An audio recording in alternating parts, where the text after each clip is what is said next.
My name is Tyler Betts, and I am one of two school counselors we have here at Boys Latin. The other school counselor is Sherelle Flowers, who is our technology coordinator and timekeeper tonight. I think I got off easy, and she thinks she got off easy, so it works fine. The nationwide epidemic of addiction has touched the life of everyone in this room in some capacity. Each year, we hear reports of poor choices stemming from underage alcohol and drug use in our private and public schools. And at Boys Latin, we certainly haven't been immune from those effects. About the speakers. Scott Schellenberger fulfilled a lifelong dream when he was elected state's attorney for Baltimore County in 2006. Last year, his office tried more than 40,000 cases in Baltimore County. Scott was born and raised in Baltimore County and is a graduate of Loch Raven High School, Loyola College, and the University of Baltimore School of Law. So let's begin. Scott Schellenberger, thank you.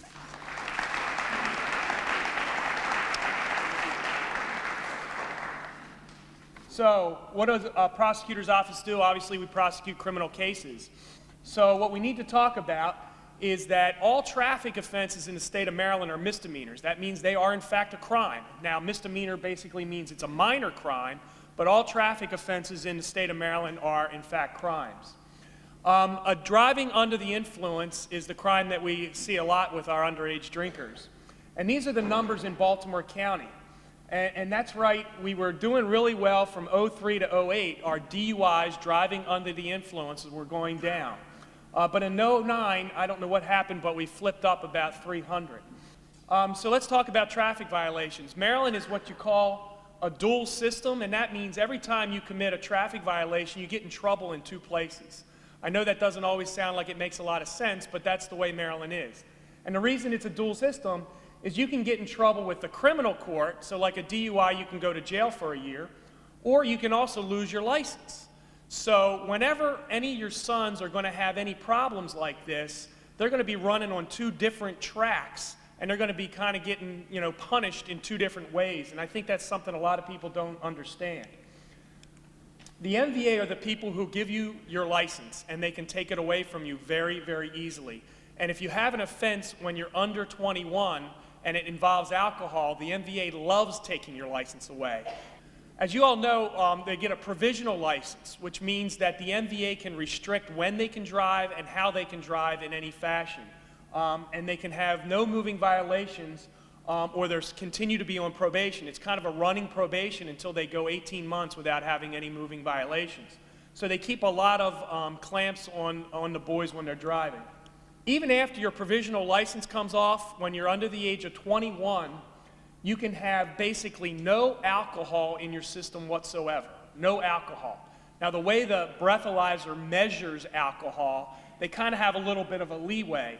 So what they consider to be no alcohol is a .02. Does anybody know how easy it is to get to a .02? Particularly in a 16, 17, or 18-year-old boy. Basically, a .02 is one beer, one shot, or one glass of wine. That's against the law here in the state of Maryland to be under 21 and to have a .02. So the interesting thing about Maryland is we got smart a couple years ago, and they realized that if you're under 21 and you take a breathalyzer and you blow an O2, they decided that they're going to take away that thing your kid wants the most, and that is take his license away. So if you blow an O2, one beer, he loses that license for a year, and that's just the MVA. So there are a lot of smart kids out there, they stopped taking the breathalyzer. So a couple years later, they decided that if you're under 21 and you don't take the test, you lose your license for a year. So we finally got something right in Annapolis. So that means, one beer, you take the test, you blow an O2, you lose your license for a year. You don't take the test at all, you lose your license for a year. So I think they've done a pretty good job of trying to, get a clamp on kids who are drinking under the age of 21. This is my favorite slide. When I show this to all the students, they can't believe it. But when you're 16 and 17, your parents have to give you permission to drive. And if you're under 18, you can write to the MVA and they will yank your kid's license away. So for all of you who want to hold a hammer over their heads for at least 2 years, Keep reminding them that if they don't obey the rules, all you have to do is write to the MVA and they'll take his license away. So I think that's a really good thing. The other thing is I always tell the kids to come clean about any tickets they get. You know, they might think they get a speeding ticket, slip down to district court, pay the $100, and nobody will know about it. If you're under 18, mom and dad get a notice from the MVA. So the kids always hate hearing about that too.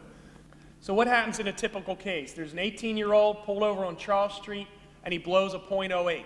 So remember, a .08 in a 150-pound person is about 4 beers in an hour. 4 beers in an hour is going to get you up to an .08, which makes it even against the law for an adult, let alone a kid under 18. So typically what's going to happen, within 90 days, you're going to hear from the MVA, and your son's going to lose his license for a year, no questions asked. If he's under 18 and blows an .08, loses his license for a year. In 160 days, he's going to get the criminal court hearing, and what's going to happen is he's going to get found guilty.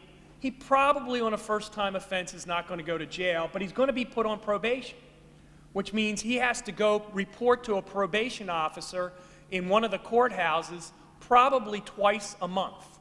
Something a lot of people don't know is when you're on probation, you have to pay to be on probation. So to be on probation and you go see your probation officer, you have to bring a check every time for $45. Anybody under 21, a judge is going to make them get involved in alcohol counseling, either through their college or independently. They're going to likely pay a fine of $250.